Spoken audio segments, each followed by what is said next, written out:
This comment says, is there any way you can share ways to build your dog's confidence? My bully was attacked recently and it just took his confidence. This is always really heartbreaking when we have a stressful event, an unsafe event, a traumatic event, and we see it set back our dog's progress. Following an attack, it makes a lot of sense that our dogs might be a lot less sure of their world.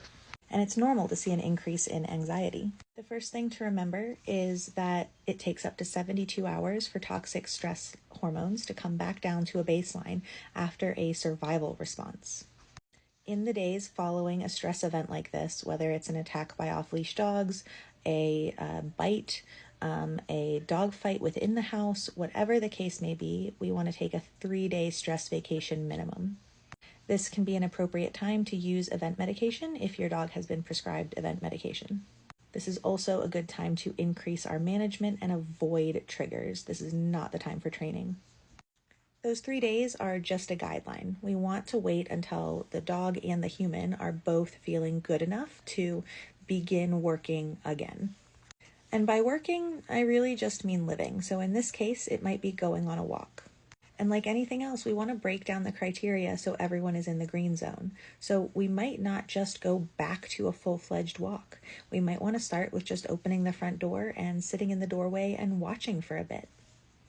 A hot tip that I often give people here is not to walk in front of their dog, to stay behind their rib cage and keep your feet pointing in the direction your dog is going. This will avoid accidentally bringing them forward when really they would like to sit back and watch. We may even sit down if it's safe to do so to sort of signal, hey, we can just hang out here for a minute if you want to.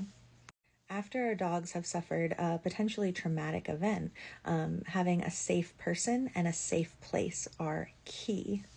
So we can offer them a lot of social support in whatever way they appreciate that. For some dogs, that's going to be being close, touch, massage. Make sure to use your consent testing. For some dogs, they might just want to be close by. They might need a lot of time to sleep. They may want to play. We want to offer them that social support and be a safe person. Prioritize agency. When we go through an event like this, it is very common for people and dogs potentially to feel helpless. And so by feeling like they can then have an impact on their environment, we can help them bounce back from stress faster. We can build up that resilience.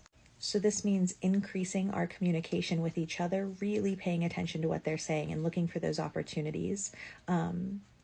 Noticing when your dog is saying, hey, I'd like this type of support over this type of support.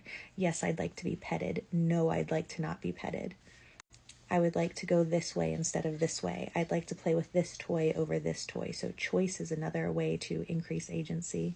And that's also, again, going to really help with that bounce back from stressful events. And then we want to have positive interactions for the dog and the person. That doesn't necessarily mean interactions with the trigger or with other dogs, but with each other. Often in these cases, we're rebuilding both human and canine confidence. That makes sense. Mammalian nervous systems are very similar. So in those cases, our nervous systems and our dog's nervous systems may be saying, whoa, we need to be on high alert so that doesn't happen again, and may go into a fight or flight response when we encounter things that we associate with what happened, which can be things just like going for a walk or the neighborhood or seeing another dog.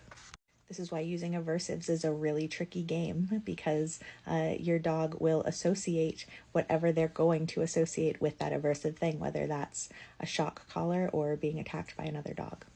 So going at the pace of the human and the dog, whoever needs the most time, that's the pace we go at.